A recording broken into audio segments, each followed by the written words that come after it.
Hi friends, I'm Jason, the marketing professor, and I teach everyone from the student to the CEO the essentials of digital marketing in 5 minutes or less. Let's get started.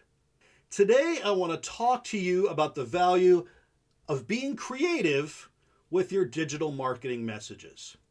You see, in the past, what we ran into is we would see these really creative messages on local television, hear them on the radio, and maybe see them in the newspaper that were focused so much on being shiny, fun, and funny that it never really drove sales for your product or service.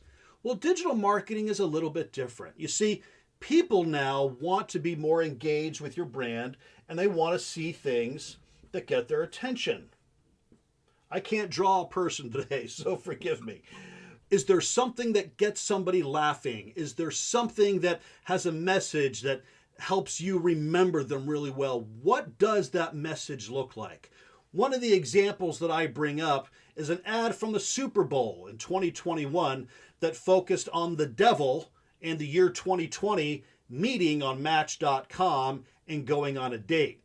It was very timely because we were just coming out of 2020. We were still neck deep in a pandemic, and there was a lot of chuckles. Did it result in people going to Match.com? Not right away, but what that message did, because it was creative, is it rented space in our heads. Now, when we're talking about being creative, I want to encourage you to avoid the fluffy little platitudes. Don't say, hey, we're locally owned and operated. We've been in business for 40 years, because your digital marketing message needs to be short. It needs to be extremely concise, and it needs to grab somebody's attention in a matter of seconds. How many seconds? Roughly 8. Outside of 8 seconds, you run the risk of losing person. As a matter of fact, if you can do it in 5, even better. I once saw an ad for a water company that loved to tell everybody that they had been in business for more than 40 years and several generations are working for them. And they had a video of, the kids running down a track with water bottles over their heads, and they were handing them off to grandparents and so on and so forth. And it was really creative. It was really fun. But at no point in that message did they ever say, we prevent you from being thirsty. At no point in that ad did they ever mention, we have water for your home and office. And at no point in that ad did they give me any reason to call, click, or go by and see them. They were focused so much on the creativity aspect, they totally forgot their message, or as we've talked about before, the call to action.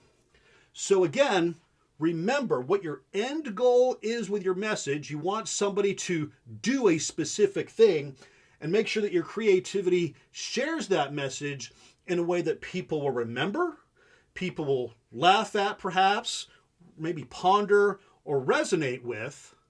And if you can rent space in somebody's head, they will eventually become your customer. Hey, if you like short lessons like this, do me a favor. Click the like button and go ahead and subscribe, and let me know in the comments if there's anything you want me to cover. You can find me at themarketingprofessor.net. My email is right there at the top of the screen, or all the social places online. Thanks a lot for joining me. I'll talk to you next time. See ya.